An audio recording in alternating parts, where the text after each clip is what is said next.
I mean, think about this. College athletes are making more money a year than some NASCAR drivers. Oh, it's insane.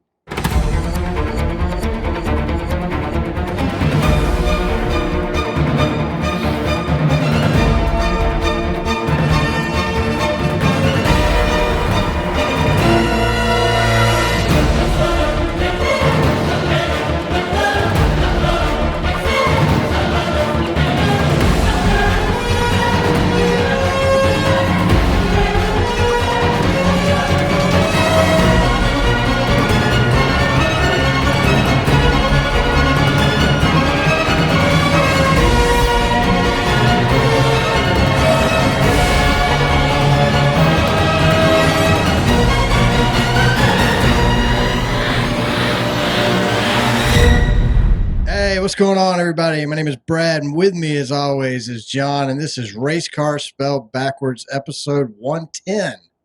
What's up, man? Congratulations. We've got a whole special episode planned. Do we really? I mean, it feels like a special. We don't have a lot to talk about.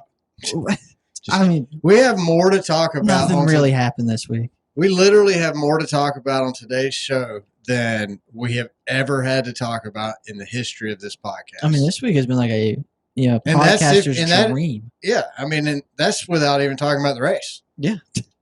I guess we should be thanking NASCAR. You know, this is another opportunity to break out the Thanks Denny sticker. Oh man, when they announced that lawsuit, I was like, I'm so glad I have a Thanks Denny sticker. I know. I went on, I think it was this weekend, or it might have been last week right after the lawsuit was announced. I went on Sydney's designsbysydney.com to check out the Thanks Denny sticker, and I didn't see it, so I had to get with Sydney because she really needs to get that sticker posted, because there's a lot of people who are actually pro Denny Hamlin right now. Yep. Thanks, Denny. Who used to not be pro Denny Hamlin. So oh man, the Thanks Denny sticker would be very, very, very much important right now, right? Yeah.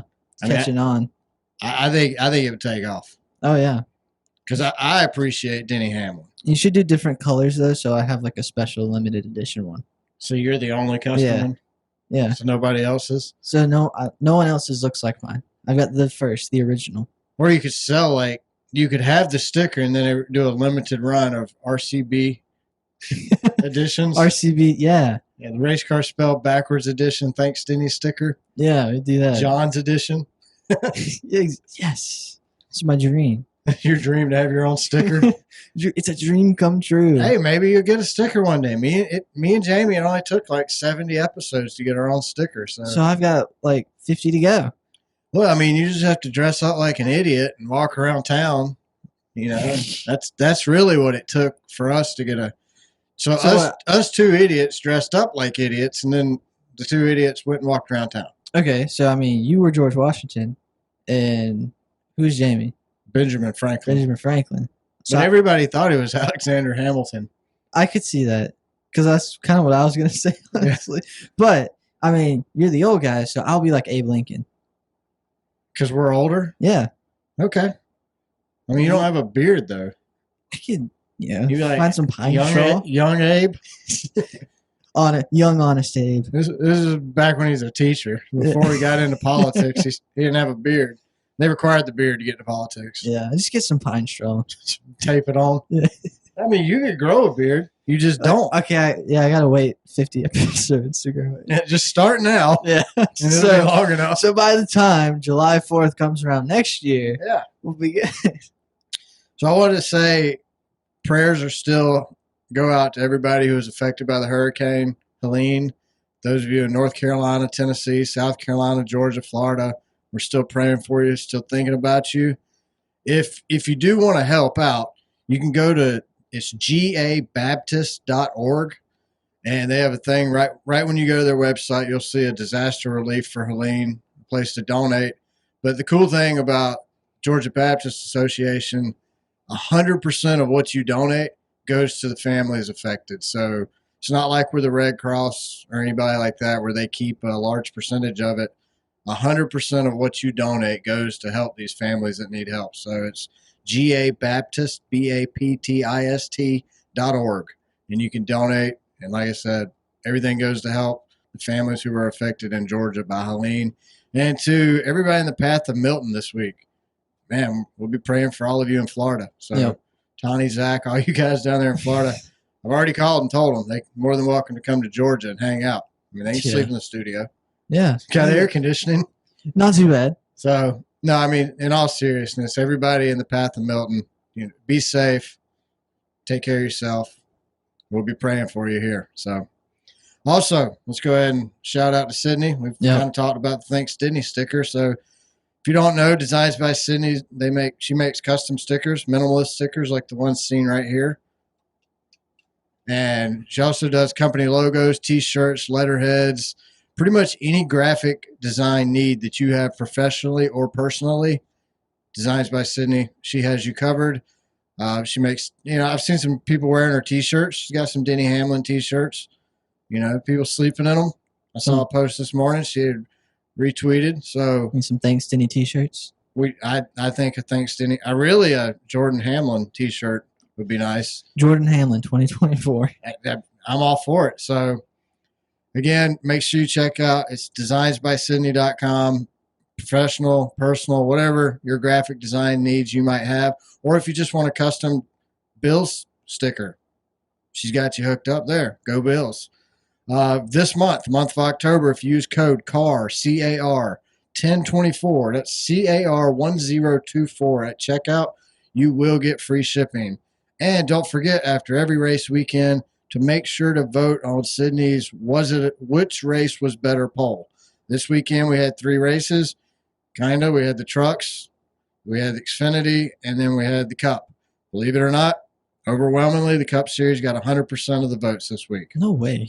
Yeah, that's what I said too. So make sure you get out and vote on that. The more people that vote, the more accurate it is. A little light on votes this week. That's probably why it was 100% for the Cups. But that's insane. I don't know. I'm good with it. I voted for the Cup race on the poll this week. So I'm good with that choice. But like I said, don't forget to vote on Sydney's poll. She usually puts it out Sunday night, Monday morning. When you go vote on Jeff's poll, hop right over and vote on Sydney's poll too. So that's designs-by-sydney.com. The website address is somewhere right here around my hand. So check her out, Designs by Sydney. She'll take care of you. You ready? Yeah.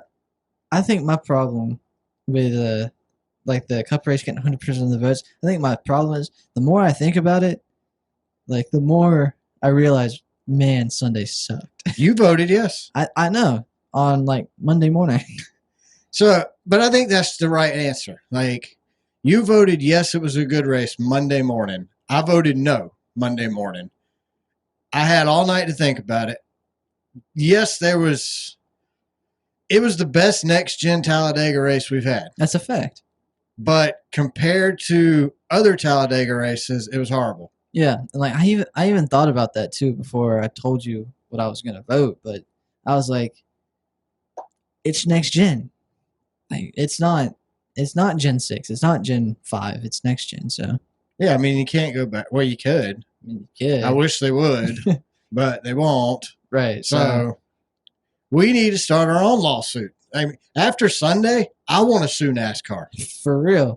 I wasted 4 hours of my day Sunday watching that disaster of an officiated race. Whew. Legit. Call it a race. Stevie Wonder could have done a better job calling a race. Guaranteed it. Stevie Wonder and Ray Charles, a new NASCAR officiator. Why not? I mean, equal opportunity. Right. I mean, let's anyone bring can in do it. Stevie Wonder and Ray Charles. Let them call a race. They couldn't do any worse than what we got Sunday. That is true. I guarantee you that. That is true. By far, it was the worst officiated race I've ever seen in my life. Probably in 76 years, I would say. Yeah, I'd probably have to agree with you there. So, before we jump into that, here we go. Let's just start with the elephant in the room. Let's just start with the big news that it was such big breaking news. Jeff and Jordan had to put out an emergency podcast midweek last week. NASCAR is being sued by 2311 and Front Row Motorsports. Yeah. Woo! They're suing them in an antitrust lawsuit accusing NASCAR of being a monopoly. Well, no kidding. I mean, Tell us something new. does this shock anybody? No. I'll be honest. I had heard rumblings for probably a week or so that a lawsuit was coming, but was it shocking? I was shocked they did it. Yeah. I wasn't. I mean, It's taken 76 years for somebody to stand up to NASCAR. Yes, and it's Denny and Jordan. Yeah, I mean, I think they met their match. So the lawsuit alleges that NASCAR and CEO Jim France, he was specifically named, have used anti-competitive practices to prevent fair competition in the sport and are running a monopoly. They claim that NASCAR owns all the top racetracks in the country and that NASCAR has exclusive rights to these tracks. The teams cannot use the next-gen car that they pay for to compete in other racing series or in anything else that's not approved by NASCAR. They claim that NASCAR purchased the ARCA series, which was the only other competitive racing series around at the time. They also claim that NASCAR mandates who the teams have to buy their cars and parts from, while NASCAR maintains ownership of those cars. Them parts, right? Like, they don't actually own the parts.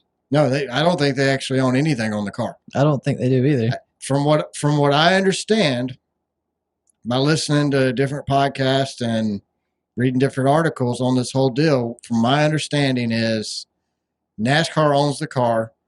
They basically pay $4 million a year per team to lease this car, and they can do nothing with it except what NASCAR allows them to do. Yeah. They're lucky they get to drive it. Honestly. I mean, at this point, it would be like me, I have a Honda Accord, and saying, you know what, Jamie? I'm going to let Jamie pay for my Honda Accord, right? Yep. You can drive it once a week. That's it. That's all. That's it. I mean, that's the deal. But you get to pay for it. But you're going to pay for it. I'm going to send you a bill monthly, probably double what it cost me. Yeah. That's essentially what they're doing. Oh man, it's ridiculous. There's also a thing in the new charter agreement that says you cannot sue NASCAR for antitrust practices. You can't disparage NASCAR. I mean, makes you almost think NASCAR knew this was going to happen. Obviously, now they're playing with the big. This isn't 1976. This isn't 1956. This is 2024. The money that teams spend now is real money. Yeah. They spend more and more money every season on their teams, on their race teams, on their shops, on their cars, on their equipment, on everything. And the amount of money they make is less and less money. Yep. So how do we get to this lawsuit? 2 years of charter. 6. Yeah, there's 2 years. They negotiated the charter deal for 2 years. On September 6th, NASCAR gave the teams a few hours to sign. Like an 80-plus page document. I like to call it a take it or leave it deal. Oh, yeah. Because according to other team owners, it was a take it or leave it deal. You had originally, we were told NASCAR gave them an hour to sign it. Sent the documents at 5 p.m., said you have till 6 p.m. to sign it or you lose your charter. Then NASCAR said, you know what? We'll give you to midnight or you lose your charter. So 13 out of 15 teams signed it. 2 teams held out. 23-11 and Front Row Motorsports. And my heroes of those 2 teams proceeded to sue NASCAR. Yep. It's about time. It really is. It is. I mean, when it all first came out, you were seeing it. You would see the comments of people kind of against it. Like, why would they do this? Like, what's the point? What's going to happen? But like, my thing was, we have complained about NASCAR for decades. Why do you not want this to happen? That's what I'm saying. Like, if you want to see improvements with NASCAR, how are you against it? This has to happen. Yeah, like, I don't know how you can be against it if you want NASCAR to get better. We've complained about how much money these tracks and NASCAR make, and then you go to Talladega or you go to Atlanta. I mean, we were in the suites at Atlanta and the ceiling is falling through. Like there's watermarks all over the ceiling, missing tiles. I mean, it's just for what you pay, it shouldn't be that way. Right. Like, especially with what they make. That's what I'm getting at. Like now NASCAR tracks are a little better. I've been to Daytona Motor Speed or International Speed or whatever they call it. I've been to Daytona. I swear to you, Daytona's cleaner than any Buc-ee's I've ever been to in my whole life. And I've only been in one Buc-ee's because I hate Buc-ee's. It's just overwhelming. But it's better than peeing in the community bathroom at Atlanta Motor Speedway, which is, I mean, the equivalent of a prison bathroom. I know. I do my absolute best to not go to the bathroom during a race at Atlanta. I mean, you got to. I mean, unless you want to go in there with Big John, Bubba over there in the corner on, you got to pee. Go ahead. No, thank you. No, thank you. I've never been to prison, but I would imagine it's similar to a SMI bathroom. Yeah. Or a NASCAR bathroom. I don't know. But Michael Jordan says he loves the sport of racing in NASCAR, but the way the sport is run today is unfair to teams, drivers, sponsors, and fans. I mean, think about this. College athletes are making more money a year than some NASCAR drivers. Oh, it's insane. I mean, these are 18-year-old kids right out of high school. Right, making more than professional NASCAR drivers. And I don't even think you can call them a professional athlete anymore, a NASCAR driver, because they don't get paid like one. I mean, you got NBA players making $300 million. Yeah. You got little NASCAR guys over here, blue collar. Yeah, it's like they could work at McDonald's or drive a race car. I know that's a stretch, but I mean, you know, it's not too far. We're not far off from hearing politicians go, well, I'm just a laid back person, come from a low income family. I used to race for NASCAR. And we're like, oh yeah, she definitely struggled. Oh yeah. Ooh, they struggled. That middle class for sure. I mean, it's getting to the point where NASCAR drivers might not even be middle class. And then your sponsors, they're getting less bang for their buck. Yep. It's not like it was back in the day. Hey, back in the day, it was everywhere. Sponsors were fighting to get into NASCAR, and that's how it should be. It should be a bidding war. Yeah. I want to see sponsors fighting with each other to get into the series, to be on the side of a car. Now you got guys begging. And the biggest takeaway is the talent. Yes. If the teams made more money from NASCAR, they could pay the drivers more money. Then they could go out and hire drivers based on talent and not drivers based on daddy's money. Like, you imagine this. All of our cars on the track are hired because of talent. Now you've got all these guys who think they're the best, competing against each other. Isn't that what it should be? I mean, with the parity we have now, I mean, we've had 18 winners this season. I think if we had more talented drivers on the track, you wouldn't have had the Daniel Suarez incident. Yeah. You would be able to hire drivers based on their skill set and not based on how much money they have behind them or how many sponsors they can bring to the table. Yeah. I mean, Josh Berry did it. Yep. Carson Quaffel's kind of doing it. Yeah. I mean, I know his dad's Travis Quaffel, but, you know, he's still a great driver. Yeah, he don't have Brandon Jones kind of money, but you know, and that's another Brandon Jones. He's flip flop team to team to team. It don't even matter where he goes. Anybody will hire him because he has the money to pay for the car. Yeah, they don't need big sponsorship dollars to keep going on with it. So they just need daddy's check. Exactly. They're like, oh, you got daddy money. Come on in. How much more money does your daddy have? And in Brandon Jones' case, it must be a lot of money because that boy tears up some cars. For real. I mean, he took out his own teammate at Talladega this weekend. I mean, you can't push that hard, Brandon. I don't know how many cars you have to wreck at Talladega or Daytona to figure it out, but I know it's more than what you've already done. But I mean, seriously, think about it. If teams could hire drivers based on talent, unfortunately, I think half our field would be replaced. Probably. If not more. Yeah. I mean, what, like, you know, I'd say the Gibbs guys, the Penske guys, the Hendricks guys. I don't know. I really don't know how talented all these guys are because the majority of them bring money to the team. I mean, look, Chase Elliott don't have to win a race the rest of his life. No. And he will have a job at HMS. That's a fact. He's the most popular driver. That brings sponsorship. That brings money. Yeah. Now, take all that out of the equation. I don't know. I would keep Larson. Well, yeah, you got. I'd keep Bowman. I would keep Byron. I probably want to keep Chase. If I'm making my dream team, I'm probably not keeping Chase. Blaney, Logano, Cindric, I don't know. Yeah, I mean, I don't know about Cindric either. I'd keep Denny. Truex is leaving. I think it's about his time anyway. I definitely want to keep Ty Gibbs. No, well, Ty Gibbs got grandpa. Yeah. He ain't got to have the money because his granddaddy owns the team. But right. It would change the. The air conditioner just kicked on. Oh, yeah. It would change the way our series looks. Completely. Absolutely. Like Absolutely. The truck series, it would change everything. It would change trucks. Unfortunately, no disrespect, but you wouldn't have your Harrison Burtons, your BJ McLeods. No. What would be the point of BJ McLeod? Wouldn't even do it now because he's an open team, but he had a charter. Yeah. He would be able to afford to hire. That's the other thing. All these smaller teams that come into NASCAR, we've lost a lot of teams.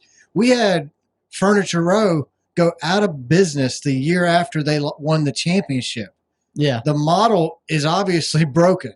No kidding. And that's all Denny and MJ are saying, that it's not right. It's not fair. It doesn't give the fans a good product. It doesn't give the teams the money to put on a good product. Doesn't give the sponsors. What incentive does it? I mean, drivers make less money now than they did 10 years ago, 20 years ago, 30 years ago. I mean, guess who's making more money? NASCAR. NASCAR's making way more money. So I don't know. We're gonna get into that, some of the specific things that were talked about by other drivers, but the 4 specific items that teams have been asking for throughout the process were increased revenue from the media package, permanent charters to protect their investment. I mean, it's not 1948 anymore. It costs a lot more money. The teams are investing a lot of personal money into this stuff. Yep. The teams want to have a voice in the rules that could raise the cost. That seems fair. Makes sense to me. And they want a percent of revenue generated from new business opportunities. I don't know what that means, but sounds fair. Yeah. I mean, you're wanting to use the Jordan brand, but not let Jordan use your brand? You're wanting to, I mean, the Jordan brand is way more popular than the NASCAR brand. That's a fact. 1,000% guarantee you that. But they don't want to share it. The new charter agreement, like we said, it has things that like you can't sue for antitrust. Be like, all right, guys, so here's this, charter agreement we're going to give you. It's got all these things in it. Look a little suspicious, right? But if you sign this, you can't sue us for antitrust. Like, well, I wonder why that's in there. No, well, we'll just sign it. Anyway. It's safe. I'm sure that means nothing. Yeah. So 2311 and Front Row Motorsport, they filed an injunction to be allowed to operate under the charter deal while this whole thing plays out in court. Absolutely. Like, they should get that. See, I've had some people disagree with that. They're saying, well, Denny's doing this for the money. Absolutely he is. No kidding. That is 100%. More money for Denny means a better product for us. Yeah. So, yeah, I understand. They want to run into the new charter deal because if you're an open team, you don't make jack crap. You make nothing. You make less money to win a race if you're not for a non-charter team than a charter team. So, of course, they want to protect their investment. Yep. Like, we don't want big teams to go away. We should want more big teams to come in. Yeah. Formula One has like 8 teams or something like that. Yeah. But I think absolutely, until this is all hashed out in court and played out, I think it's fair to let them use the charter agreement. Oh yeah. They should pay them like they're a charter team. And I think they'll get it. I do. But 2311 and Front Row Motorsports have already said they'll operate next year without it if they have to. Yeah. What I did think was interesting that I heard on the Teardown Emergency broadcast last week was that Front Row and 2311 have tried to buy or in the process of buying a third charter each, but it's being held up by NASCAR. Huh. I think NASCAR was holding it up till they signed and then they were going to approve it, but now they haven't signed. They ain't going to approve it. Yeah. I don't Well, think they'll get that charter. I Not right don't- now. No, I don't think they will either. Even though I'm pretty sure they've already paid for them. I guess It Stuart don't Haas. matter. I wonder if they got like a return on it. They Can we get a refund? can bring these back to you. Is there a 30-day money back guarantee on this? Where's NASCAR customer service? No, they don't have none. That's that Ray Charles thing we're talking about. Oof. See nothing, say nothing, hear nothing. Do nothing. So here's what some of the drivers and people of NASCAR have had to say This will be fun. about it. Let's start with Denny. Yeah. Denny Hamlin said NASCAR made a serious threat to 2311, so we reacted seriously. I would say so. It's been said that they were told, sign the contract or sign the charter agreement or lose your charter. I mean, imagine that, like being in a business or something. Like you have to do this thing that you don't actually really have a choice whether you want to or not. It's either you do it or you're fired. You don't get to look over it or anything like that. No. You either do it or you're done. That's pretty much what it sounds like they said. So Rick Hendricks said that he was tired of the back and forth with NASCAR. He basically said he was just tired. He felt that NASCAR was giving them all they were going to get, so he signed the agreement. I mean, yeah, it's Rick Hendricks. It's Rick Hendricks. I mean, what he doesn't have. I mean, he is losing on his NASCAR front, but he's got the money to back it up. So 100%. He was just done of arguing. He's like, whatever. I mean, He done. can't afford to lose his charters either because the rest of his businesses depend on him being a NASCAR team owner. Yeah. So he was like, you know what? Whatever. Dealerships, all his businesses would have been in jeopardy. So I understand. I understand the other guy signing too. Yeah. One owner said, this owner was not named. I'll take a guess that Pop probably said this, but this owner was not named. That was purely a guess. But he said that they put a gun to our head and we had to sign. Yeah. I mean, how do you not support the team suing over this? right. Even if it's This is like one of the most shady things that have happened in modern sports. yes. I mean, the UFC was screwing their fighters over years and years ago. They had to open their books and they realized their fighters were making peanuts while they were making billions. Yeah. And now everybody is happy in that industry. Everybody's getting paid now. I had some negative things that people said. I want to read those a little last. Okay. So here is what Richard Childress did say. This was a quote from Richard Childress. He said, "We didn't have a choice but to sign the agreement. Sign the agreement or lose your charters," is what he said. He couldn't take the gamble of losing his charter, and other owners have told him the same thing. Richard couldn't take that gamble. He has a lot of employees who depend on him. Yep. Just like I said about Rick Hendrick, same with Joe Gibbs, same with Penske. They have a lot of employees under their umbrella of businesses that depend on them being NASCAR team owners. Yeah. So I'm not mad at those guys for signing. Do I think anybody else will join this lawsuit? Absolutely not. No. They've already signed the agreement. They can't. Who you might get? There's that one team, the money team, that showed up at Daytona and was all wonky. Yeah, those idiots. Maybe they'll jump on it, but that would be about it. Yeah, none of these big guys are jumping in on it. They can't. They've signed anybody who signed the agreement will not join it unless they can unless Jeffrey Kessler can get them out of their agreement. But I don't see that happening. Yeah. William Byron had this to say. He said, "I would like to see our sport be more prosperous." Yeah, so would we, Willie. He said, "In watching other professional sports and where we could be, I'm excited for that." There's a driver who's excited about this. I mean, Willie B's like, I might be able to get off the EBT card. I'll be able to afford groceries this month. They might be able to call me by my full name. Yeah, I might get William. Right now, they can't even afford this. It's too many letters. They can't even call me William Byron. It's Willie B. Kyle Larson said, NASCAR is probably the only professional sports where athletes' salaries have gone down in the last couple of decades. I mean, that's so sad. You have baseball, NFL, NBA. These players are making hundreds of millions of dollars. Millions. That's why we don't have superstars in NASCAR. Yeah. We pay them can't. They can't be superstars. We pay them like they're working at the 7-Eleven. I mean, They can't afford a house no more than we can. We have Xfinity drivers who say they do this for free just to have an opportunity to make minimum wage the next year. I just, at this point, honestly, look, there's a late model dirt track driver, late model drivers on the dirt series who make more money than our cup drivers do.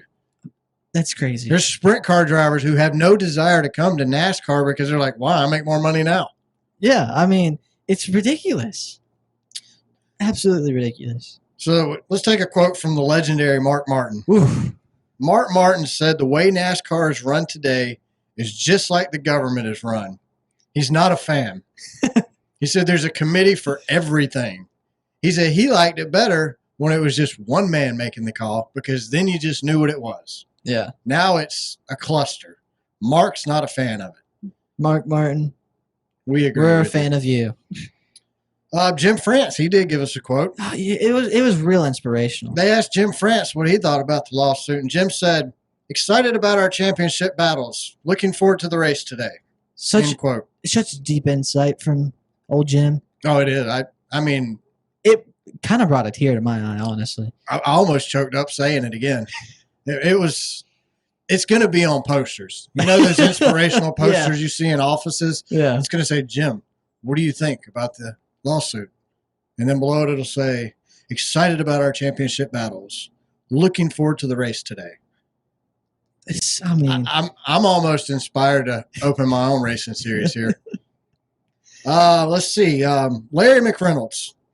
Oh, gosh. Larry Mack said, we have an organization that's been here not even 4 years. That's all of a sudden saying we need to change the way NASCAR has been run. Go cry me a river, Larry Mack. Larry, I wasn't hating on Larry Mack until Sunday. And I saw the debacle that we saw at Talladega or Talacrappa, whatever you want to call it. We saw that clown show of a mess. And I'm like, Larry, this is why Denny is suing right here. Exactly. 100%. NASCAR could not have given us a better reason to support 2311 in front row than what they gave us Sunday. I think about going and buying that 2311 T-shirt I was showing you. Yeah. I was having a hard time spending $70 on a shirt, but I mean, at this point, if that helps fund the lawsuit, let's roll, boys. I'm good with it. At this point, I want to join the lawsuit. I know. Let's How go. do I sign up for it? Let's go. Ryan McGee. Ryan McGee he used to work for NASCAR, NASCAR.com. Very well respected. I mean, he helped Dale Jr. write his book. Yep. I mean, I like McGee. I really do. But he had a moment of stupid. And he said, and in my opinion, he had a moment of stupid. He said on the same day that the NASCAR community teamed up for the Helena Aid, two of its teams announced that they'd be suing the sport. Debate the antitrust lawsuit all you want, but there's no debate about the timing. Wait a dang week. You know what, Ron? That was just a stupid hot take. You would have been better off shutting up. Like, I read the comments below when you said that. Nobody goes, yay, Ryan, we agree. No, everybody said you're an idiot. Or it was an idiotic take. I don't think Ryan McGee's an idiot. I still like McGee. I don't hate him. At that point, you're just trying to find something to latch onto. Well, that's what I mean. It's clickbait. Like, Ryan McGee has a lot of followers. I don't understand why he needed the clickbait to try to get people to – I mean, it's like he was trolling people there is what it felt like. But no, Ryan McGee made that comment. Look, 2311 donated $1 million towards the Helene efforts. Am I saying it? Is it Helene? Helena? I think it's Helene. Hurricane Helene. However you say it. I don't know why. I don't know who's naming these stupid storms now, but Milton. Why can't we have simple names like Smith, Al, Bob, Chris, Daryl? I mean, why do we got to get fancy? I thought it went in alphabetical order. A, B, C, D. Yeah. We've had a few out in the middle. We had a Kirk out there in the middle of the ocean do some loop-de-loops. And oh, really? What's funny about Milton? I thought they only named the ones that, like, touch down. No, they named the ones that get over a certain mile per hour. Oh, okay. So a lot of the names get wasted out in the middle of the ocean. Maybe we need to change the rules. Yeah. If it's no threat to our land, then let some other country name it. It's time to sue whoever's naming these. NASCAR. I'm sure it's NASCAR. It's probably their stupid committee. They have a commission. I mean, a caution committee. They probably have a hurricane naming committee. We should just name them after drivers. Yeah. Sirius XM. They did an interview with Jeffrey Kessler, the attorney for 2311, then removed it from their replays. So if you wanted to go online and listen to it later, you couldn't. Thankfully, Matt Weaver caught a screen grab of it and played the whole interview for the world to hear because NASCAR didn't want you to hear it. I don't know that NASCAR told them to, but allegedly, I'm going to say they did. It don't look too good. Look, NASCAR runs that channel. I'm sorry.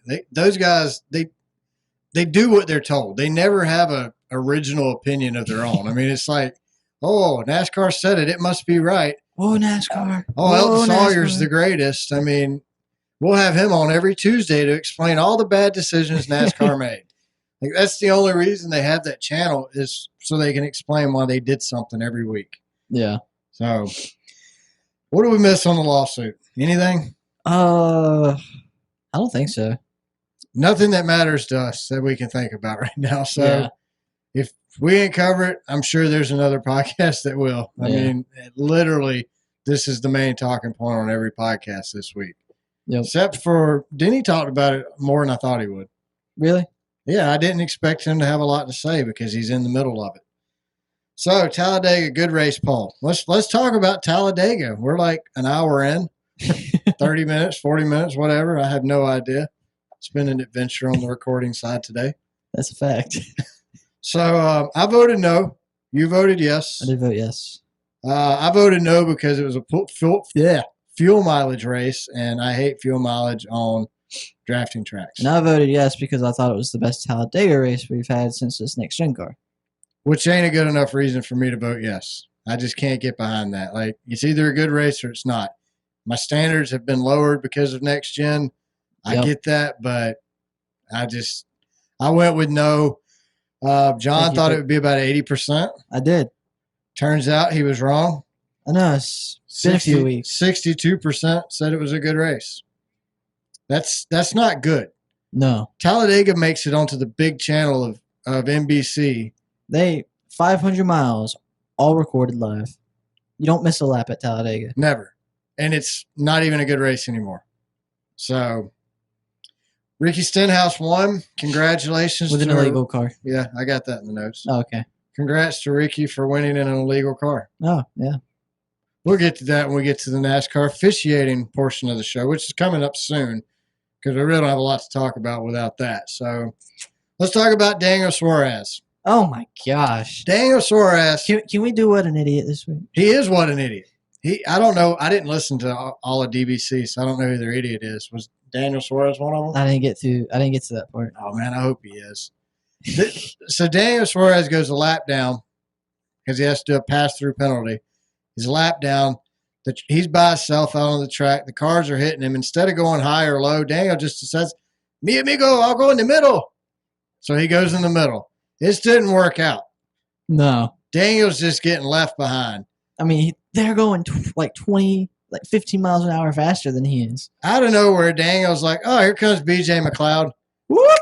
Turns right into him. Like, honestly, what was going on here, in my opinion, was Daniel Suarez wanted his lap back, so he was trying to cause a wreck.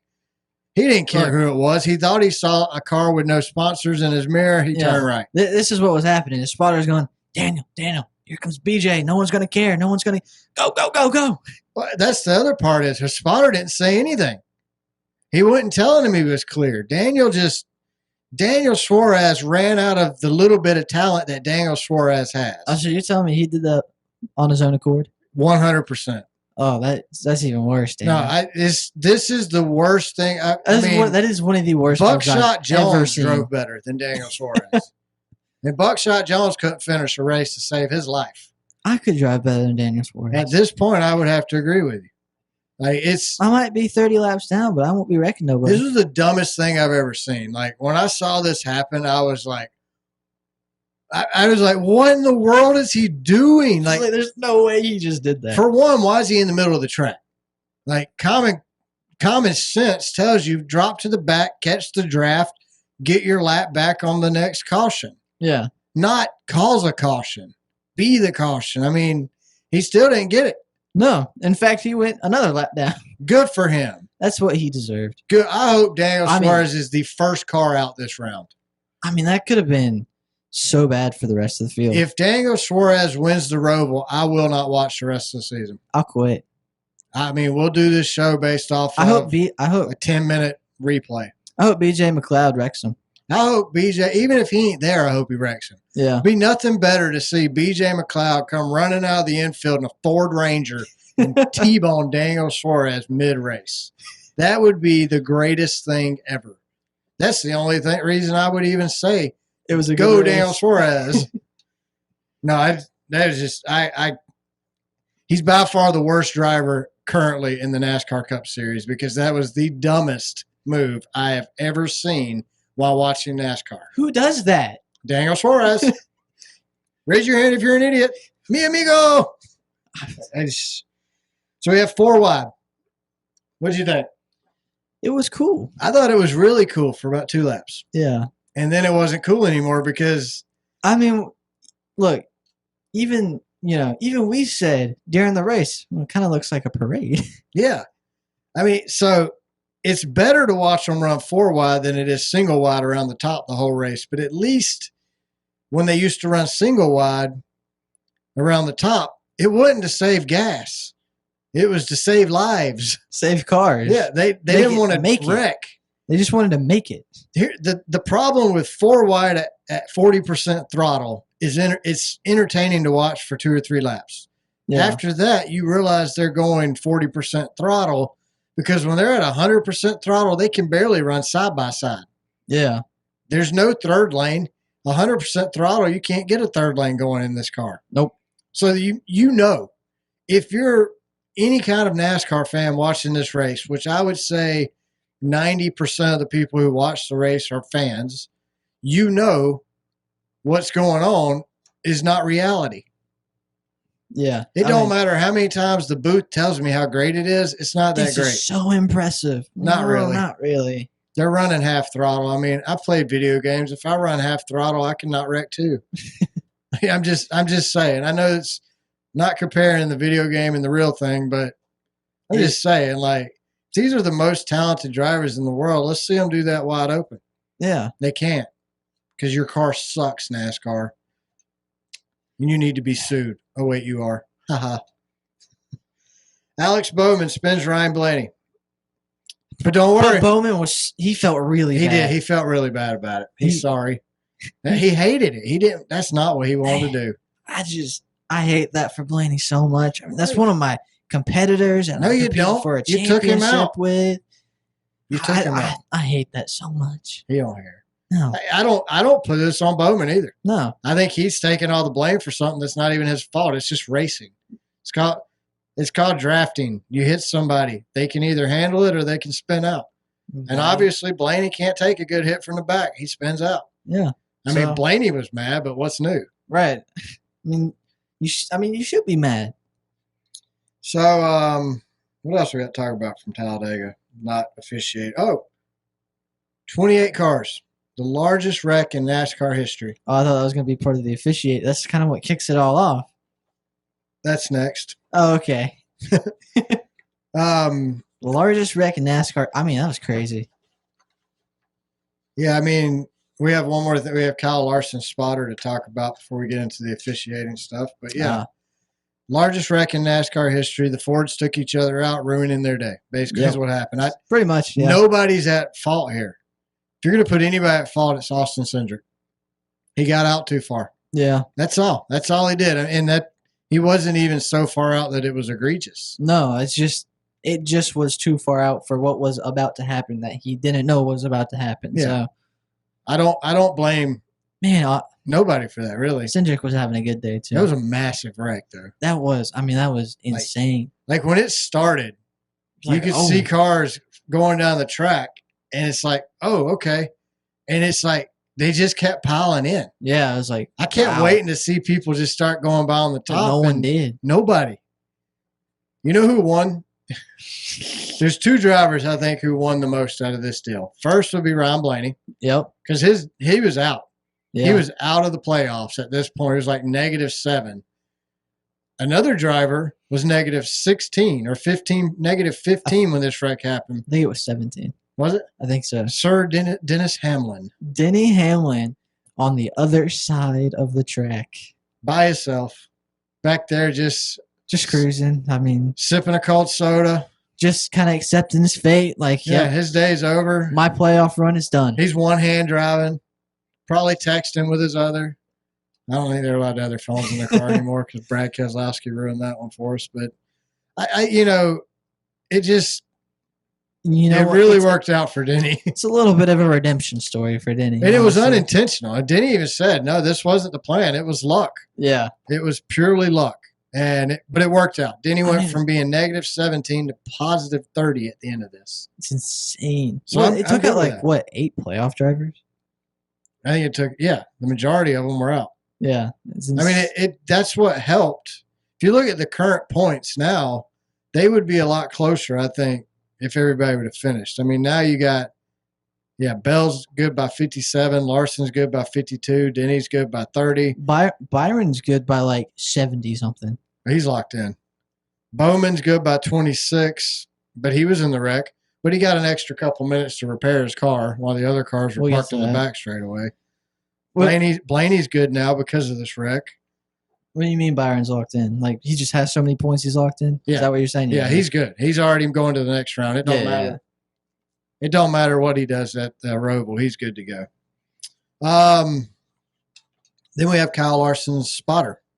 Oh, yeah. Telling him to stop pushing, stop pushing, stop pushing, stop pushing. Do not push him to the win. Do not push. Do not push. Do not push. Sounded like a broken record. I don't have a problem with that, actually. I mean, I have a problem with the spotter saying it, but they showed the SMT data. Larson never lifted. If anything, he might have tapped the brake a little bit, but not really. Yeah. Nothing egregious. Now, I don't know. These cars are hard to lock on with each other. So yeah, I don't think Larson did anything. I don't think he. It doesn't look like it. If he let off, the SMT data doesn't show it. I mean, NASCAR, I guess, could have manipulated that. Maybe. So it don't look like it, but I doubt it. I have more of a problem with the spotter saying it than I do what happened on the track. I don't feel like Larson did anything. I think by the time the spotter started saying it, he's probably like, why would I let off? Yeah, right. And by the time it registered in his brain, he's got 10 feet to go. Yeah, you're already there. I think maybe if the spotter wasn't saying it, maybe he would have been able to maybe he would have been able to tap him in. I don't know. But at the end of the race, Brad went up to Larson and was like, thanks for the push, bud. And then he heard the in-car and he's like, thanks for not pushing me, bud. Ooh, yeah, it's just a bad look. Right. Imagine being Brad and just be like, oh, okay, thanks, guys. I think it's a bad look for the sport. Back in the day, you didn't help push a different manufacturer until the end. Nothing mattered but where you finished at. Yeah. No, I don't. It's because back when we used to go to Talladega, it was you'd have Joey Logano and Chase Elliott locked up on each other. Well, Jeff Gordon pushed Joey Logano to a win one time over Dale Jr. Oh, yeah. I think it was Jeff. It's either Jeff or Jimmy. I think it was Jeff. I know Dale Jr.'s teammates screwed him more on restrictor plate or drafting tracks than any other driver's teammates ever screwed him. Jimmy did it to him. Jeff did it to him. It was. I thought we were teammates. Well, they were so scared of Dale Jr. winning another restrictor plate race. The dude won every one of them for 3 years in a row. No. Because he was good. Back then, there's people watching who don't know what we're talking. Back then, you had to race hard. And good races, you had to be good at these tracks. You couldn't just show up and qualify and finish. Used to. Took talent. Yeah. Used to, if you got out front, you could stay out front. I'm salty today. If y'all can't tell, I'm pretty salty. I've been salty since Sunday. Yeah. It's just ridiculous. NASCAR I'm going to have to stop watching. They keep ruining my weekends. All right, officiating time. Here we go. This is where you should have your Ray Charles glasses on. I can't see what's going on. Wait, I got it. All right. So, that's how it worked. You got Stevie Wonder and Ray Charles called this race this weekend. Let's do this. DVP. Oh my! What did I say on this show last week? Well, what did we say? Well, it was something along the lines. Well, if it was Chase Elliott, I guarantee you they changed the rule On the fly. And guess what? They changed the rule on the fly. With Chase Elliott. Oh my gosh! So I told y'all. You knew it was coming this week. I told you last week, and it came true. Chase Elliott stuck in the grass. The car looked like whack-a-mole had been played on all four corners. And then they hooked Chase Briscoe up, and they're like, whoa, wrong Chase, tower to tow truck, wrong Chase. We said Chase Elliott. That's Briscoe. Drop him. But it was too late. It was too late. Cut the cables. Then they're like, well, grab Burton too while you're over there. Let's pull them back. They let these idiots pull these cars back, work on them, and go back out on the track. Josh Berry didn't have a scratch on his car. His wreck sensor, whatever they made up last week, registered at a .02 that he was in an earthquake. Look, Josh Berry looks like he just got off the hauler. Yeah, Josh Berry didn't break a sweat last week. Chase Elliott is missing part of his car. That's a fact. But they towed Chase back. They towed both Chases back and Harrison Burton back. Let them work on their car and let them continue. Then this idiot Elton Sawyer. Elton Sawyer is like the press secretary for the Biden administration. He don't do nothing but bin line. That's all. Sawyer bin line. That's his new nickname. Sawyer bin line. Because all he does is lie. He goes out and says, well, we wanted to err on the side of competition. So we went in favor of the drivers this week. But the rule hasn't changed any. We just changed it. But I thought we were sticking to the rule, Elton. No, we're not. I thought that's what you said last week, is we're sticking to the rule. I wouldn't even be mad if they would have stuck to the rule. Okay. The rule sucks. The rule's stupid, apparently, because we don't know what – the crew chiefs in the garage have no idea what the rule is to this day. Okay, so – take your glasses off now, Ray Charles. We're still in the officiating section. So I get home Sunday night. So I didn't get to finish the race live. So I get home, and you tell me start back 20 to go. You're not missing nothing. So I'm watching. The wreck happens, and I'm over here thinking they're towing all these cars are out. All these playoff drivers are out of the race. This is crazy. And you're like, no, just watch. And I'm like, are they hooking up Chase Briscoe? They're towing him back, right? And you're like, no. And I'm like, and so then they show a clip of them towing someone back to the pits. And I'm like, who? And I'm trying to figure out who it is because they all got different paint schemes every week. And I'm trying to figure out who it is. And you go, who is that? And I said, there ain't no way. That's Chase Elliott. Like, that's Chase Elliott. I told you. I made him sit through the red flag and watch it because I couldn't believe it. At that point, it was a no for me. I voted no. I had already made up my mind to vote no because that was keep the rule the way they said all week. We're not changing the rule. The rule is what the rule is. We're not changing it, period. Then they changed it. And then they changed it because Chase Elliott, Golden Boy, HMS. No, I don't show favoritism. Yeah, you do. You show a lot of favoritism. HMS drivers get more favorites, and I'm an HMS fan, but they get more favoritism than any other driver on the track. Yeah. And then here you go. You changed the rule on the fly for Chase Elliott, just like I said last week. I can't. It's almost annoying to me that I was right. I can't. I could not believe it when they were towing Chase back. I want to be wrong. And it was the first car they showed towing back to pit road 2. I was like, you can't make this up. Josh Berry was not happy with this. He's like, Bob, what do you think? What do you think, Bob? They better not be towing those cars back to the pits now because that would be against the rules. He said you got the 42 car over there doing donuts, throwing rubber and dirt up on the safety workers trying to get out because they don't want to get hooked up. Used to bring I seen Dale Earnhardt get out of the ambulance to get in a beat up car because he could drive it back. Yeah. Now because of these stupid tires on this stupid car, you have a stupid 1 hour red flag for tow trucks. NASCAR is so stupid. It's just a bunch of idiots with too much money making stupid rules trying to make regular people unhappy. I'm unhappy. I'm ranting. I don't want to rant. I don't want to be unhappy. I don't want to. I wish I didn't. Jeff Gluck wrote an article. I wish I didn't know. I wish I didn't know anything I know about NASCAR because I might have enjoyed Talladega. Yeah. But because I know the rules, I know how good it used to be, I know what's going on. Because I know anything about NASCAR, I know it sucked. Yeah. I mean, okay. So you say an hour red flag. It really wasn't an hour red flag. It was red for a little bit and then yellow. Well, the toe or not to toe? To toe or not to toe? Yeah, So Chase Briscoe's crew chief's like, don't let them take you out of that car. Put your hand over that latch. Don't let them take you out. Whatever you do, don't let them take you out.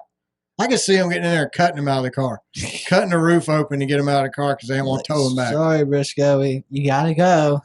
So yeah, so there was that. Then NASCAR lifts the red flag. As they lift it, they go, "Oh, hold up, pace car. We're not done cleaning up. Just Stop stay moving. there." Stay put. They didn't put the red flag back out. They just left the yellow flag out. So the guys on pit road, Bowman, those guys, they got to start working on their car immediately. I mean, how's that fair? It's not. It is not fair. We're deciding championships off this crap.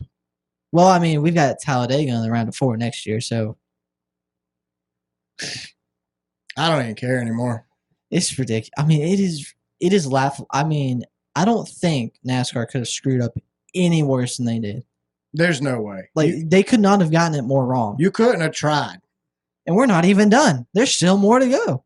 I mean, in 76 years, NASCAR has never pulled the red flag and put the yellow flag out and then held the pace car to hold the drivers up for a Literally. minute. It's like a minute or two. Happened. Never has happened. Ever. That's why it's such a big deal. Not one time. This is the first. Somebody suggested that maybe NASCAR should not be in charge of the officiating crew. Maybe it should be a third party, somebody not owned by NASCAR. And at this point, I don't disagree. I know, like NASCAR is making such a fool out of themselves with their officiating. Exactly. So, like Jim France is the Grand Poobah, whatever. I mean, the CEO, but he is the do all, say all, make all decisions. I mean, right now, the officiating crew, they have a wreck on the track, and they're calling Jim France like, "Hello, Mr. France, sir. What am I allowed to do here? Can I make a decision? Oh, you need to make a phone call and call somebody? Okay, I'll hold." It's ridiculous. It's exactly how it probably goes. That's the sham of it all. And who gets screwed? The fans. The fans get screwed every time. The teams are getting screwed. The fans are getting screwed. The drivers are getting screwed. Everybody's getting screwed except Jim France and NASCAR. Oh, I'm mad. I mean, Today's been a day. Everything has just been a day. So let's talk about Ricky Spinhouse. Ricky Spinhouse won the race in what I call an illegal car. The foam was missing from his door. NASCAR, with their Ray Charles glasses on over here, they didn't see the door missing foam. It's only on national TV. I mean, literally, you watch Brad hit him, and you're like, man, that's a hole in his door. And you got Elton Ben Lyon comes out, and he's like, oh, we didn't see nothing. How many times NASCAR used that excuse this year? Oh, my gosh. How many people y'all got on the payroll? 3? I mean, seriously, like, you see it. But I watched the whole restart, you see it the entire time. It's just. He gets into victory lane. There's a hole in his door. There's no excuse for the crap that we got Sunday from the officiating crew. I mean, the only reason I know it's a rule that you have to have the foam is because Dale Jr. got taken out of a race at Bristol one time when a can opener went down the side of his door and all the foam went flying out. They couldn't fix the car and put him back out because of the missing foam blocks. Yeah. Well, now we got Ricky Stenhouse out here winning a race, goes through post-race inspection, and NASCAR's like, there's no hole in this door. We see nothing. There ain't no hole. I don't know what you're talking about. There ain't no hole. There's a big gaping hole with foam missing. That's what every shot photo for the rest of NASCAR's history will show this god-awful mistake they made again.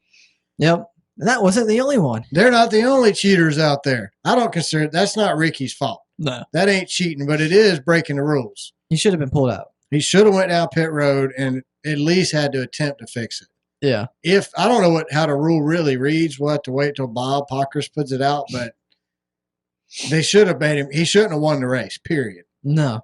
No ifs, ands, or buts about it. I don't care But- if it adds another 15 seconds to your already 73-minute long caution.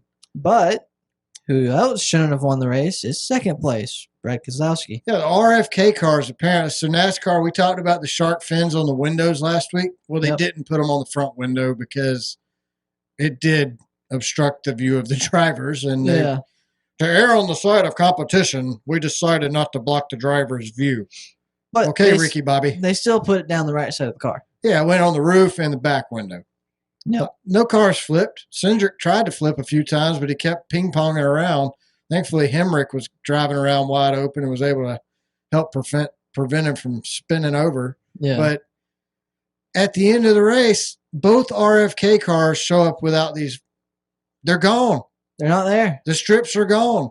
These strips cause drag. These strips slow the car down. Whose car didn't have them? Brad and Ricky. Not Ricky. Not Ricky. Chris Buescher. Chris Buescher, 6 and 17. Yeah. I'm so flustered. I need you to I got you. I got navigate you. my bad thoughts. Don't worry. I'm just trying not to cuss over here. That's my goal. It's been my goal all episode. Don't cuss today. We Wow. should put a big sticker on the wall. It says don't cuss. Yeah. But no, I mean, and you know, at NASCAR, they're like, we didn't see that either. Look, that's why I'm wearing these official NASCAR official. It's like NASCAR, that movie Bird Box. It's like everybody in NASCAR did the Bird Box challenge at Talladega because they missed literally every Everything. single call. It looked worse than the referees at a Chiefs game. Like they're just missing crap, right? You got missing parts, missing pieces, cars with holes in it. And then Elton been lying out there like, I don't see nothing. Jim France, what do you see? I see a great playoff race. We're going to have a great season. Elton been lying. You just keep up the great work. Get on out there and tell them how great we are, Elton. I mean, when Elton can retire and go be the press secretary for the president at this point because he wouldn't know the truth if it bit him in the butt. I don't even like Elton. Sorry. What's he ever done? He won, 2 Xfinity races? Woo-hoo-hoo. I'll take him. We go out back right now. I meet him at Applebee's. I meet you at Applebee's. If you want to meet at Applebee's, let's meet at Applebee's. Yeah. I'll throw down in the parking lot. And I still won't cuss. The show ain't over. So Yeah. I don't know, man. I got to breathe. You talk for a minute. It's just, I don't even have anything to say. Like, there's nothing to say that we haven't already said. I mean, it's just repeating the same crap over and over. It's just fully on display this week. Y'all done made him mad. Yeah. Y'all get John worked up. It's the, like, I can't even be worked up anymore because, like, I am. yeah. I'm worked up enough for the both of us. Can't be both of us. Between the recording issues and the stupid idiots at NASCAR, I don't even know what to think. It's I'm just throw a this, shoe. it's the same crap. And I mean, we go over the past 2 weeks, then it comes out they're being sued for antitrust and monopoly and because they suck. And then they're just like, oh, yeah, well, you're right. We do suck. So let's just fully suck this week. I mean, when the lawsuit came out, I'm like, oh, they're going to be harder on Denny Hamlin. But no, because that would look bad to the lawyers. So I thought they were going to clean it up. yeah, that's what I thought too. I thought this would be probably one of the cleanest officiated races too. But in fact, it is the worst one in NASCAR history. I have not ever seen a more poorly officiated race. Like I said, I want to sue NASCAR. After Talladega, I want to sue. If you're a lawyer and you're listening to this podcast and you can think of a way we can sue NASCAR, I will be glad to go in with you. Give me a call. The podcast will sue NASCAR. They've ruined my day. Yep. They've made my blood pressure rise. Can we sue for that? I mean, I heard the DBC, they're not happy. I don't know what Dale Jr. thinks about it. I'll listen to that later, but Yeah. we know nobody's happy with this. And it's just, you missed it again. How many times, who's going to hold NASCAR accountable? That's why we got to sue them. Somebody needs to hold NASCAR accountable for the crap. Look, when they sent Denny Hamlin's motor back to L.A. to be torn down, that was an accident. Somebody missed the little tag on it and sent the wrong motor back. What did NASCAR do? They penalized the heck out of them. NASCAR misses blatant displays of rules being broken on the track. and they do nothing, and they go, "Oh, we made a mistake. We're sorry. Please forgive us. We're stupid." And what do? We forgive them because we have no other choice. Nobody holds NASCAR accountable. Yep. And until you hold them accountable, nothing will change. All right. That's it. They done screwed everything up. We've talked about it all. Oh, man. We got the Roval this weekend. So just another crap show. Yeah, SMI screwed the Roval up. They saw how fast the cars were going through the corners, and they said, let's make these corners a little sharper. Yep. Oh, let's make it a little tighter too, so they can't pass. It's not like we already can't pass this car, but let me tell you why I think SMI made changes to the Roval. Because fans agree the Roval has run its course. There's a large group of fans saying, please remove the Roval from the schedule. Let's go back to the oval. So SMI is like, ooh, one more gimmick. One more gimmick. Might want them to keep it. If we can have just a few more cautions, they might want to keep the Roval around. Less cautions. Less. We're tired of cautions, dude. We don't want more. Look, Marcus, quit. Just quit while you're ahead, bro. Quit while you're ahead. What you're about to give us Sunday is most likely going to have my blood pressure up again next Tuesday when we record. Yep. There's people on Twitter who expect 30-plus cautions this weekend. Do you know how long it'll take the NASCAR Jim France committee to do a caution with 30 cautions? We ain't going to finish the race till Tuesday. We're going to have the first 24 hours of Roval. It's going to be the 24 hours of Charlotte at the Roval. I mean, I don't know, man. It's going to be the same amount of laps. I don't know. Nobody knows. Nobody knows what to expect. I'm expecting a clown show. I'm expecting a disaster. I would like to be pleasantly surprised, but we might smash the overtime record just with this one race. I think we will. Playoffs so far: Logano's 13 out, Soares is 20 out, Cindric is 29 out, Briscoe is 32 out. Do you see any of those four drivers making it? Maybe Logano might be the only one, but he's got some tough competition. So who do you take out? Elliott, Reddick, Blaney, Bowman, Hamlin, Larson, Bell. I mean, going to the Roval, Elliott maybe. Elliott's won the Roval. I know. That's what I mean. Like it's been a rough. It was a generation, a car ago, but yeah. But Elliott dominated road courses in the last gen. Reddick's kind of been getting it rough, so maybe Reddick. I think Logano, Soares, Cindric, Briscoe, they're the four out. I hope so. I don't think that changes. I don't want it to. It could, though. I mean, it's the Roval, our wild card playoffs. This championship playoff format has basically been, just spin this wheel and that's going to be your champion. It was like the Actions Detrimental podcast this week. The Roval. We could do better. Yeah. NASCAR can do a lot better. NASCAR can do so much better than what they're doing. Yeah. But they won't. So that's it. Show's over. Great weather this weekend. The Roval's 2 p.m. on Sunday. Don't miss it. We'll be here on Tuesday to complain about it because I don't think we're going to be happy. Oh, wait, we're done with our NASCAR officiating. All right, Ray Charles, you can take your glasses off. No, that's all I got. You got anything else this week? No. See, he's mad. Y'all done made him mad. Like, way to go. You have made a 40-year-old man mad and a 17-year-old man mad.